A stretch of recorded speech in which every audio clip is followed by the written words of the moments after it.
Donc nous, on va vous faire une petite récitation avant de vous parler concrètement de notre projet. Oyez, oyez.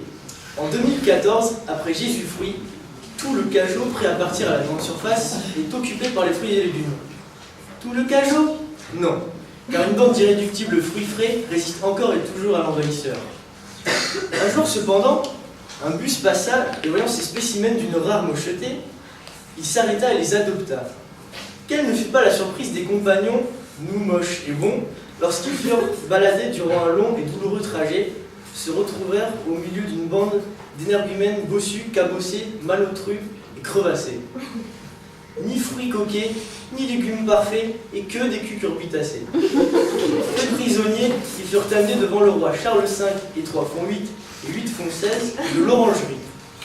Il les regarda d'un regard mauvais et fruité. Les petits fruits étaient impressionnés et leurs noyaux battaient la chamade dans leur carcasse cabossée. Soudainement, le bus s'arrêta et vint une lumière pleine d'éclat. Nos bons amis furent sortis et dans un cajot furent accueillis. Ils faisaient peur avec leurs grandes dents et effrayaient les enfants innocents.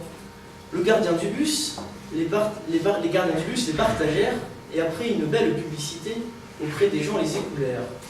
Depuis ce jour, on ne les revit pas. Le bus, lui, récidiva. Chaque semaine, il embarquait et les écoulait au marché. La population se mit à les adopter et les enfants finirent par les adorer. Le gâchis ne fut plus et un grand problème fut résolu. L'histoire se termina si bien qu'une conserverie en transforma même certains en soupe pour les humains. Comme vous l'avez compris,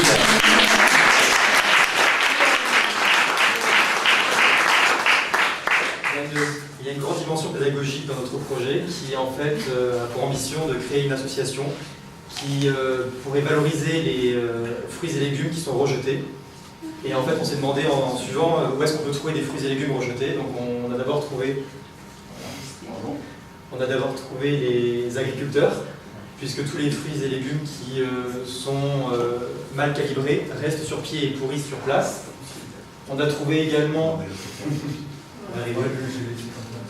les caddies, donc on a trouvé également les supermarchés, les grandes surfaces, qui elles jettent les fruits et légumes qui sont abîmés ou alors qui approchent de la date de péremption parce qu'ils ne peuvent pas être vendus. Et sinon, il arrive parfois qu'ils donnent des fruits et légumes aux banques alimentaires, notre troisième partenaire de notre projet. Et les banques alimentaires qui ont également un problème parce que les populations auxquelles elles s'adressent ont parfois des problèmes à cuisiner ou à accommoder les fruits et légumes. Donc ces aliments restent à la banque alimentaire qui ne sait pas comment les écouler et il y a aussi des pertes. Alors on s'est dit on va réunir les fruits et légumes avec des petits bus, on va aller chez eux, on va aller chercher les fruits et légumes pour en faire quelque chose. Et en faire quelque chose, c'est d'abord les transformer à travers une conserverie, être sous-traitant par exemple d'une grande surface ou d'un groupement de banques alimentaires pour leur proposer des produits transformés, adaptés à la population à laquelle ils s'adressent.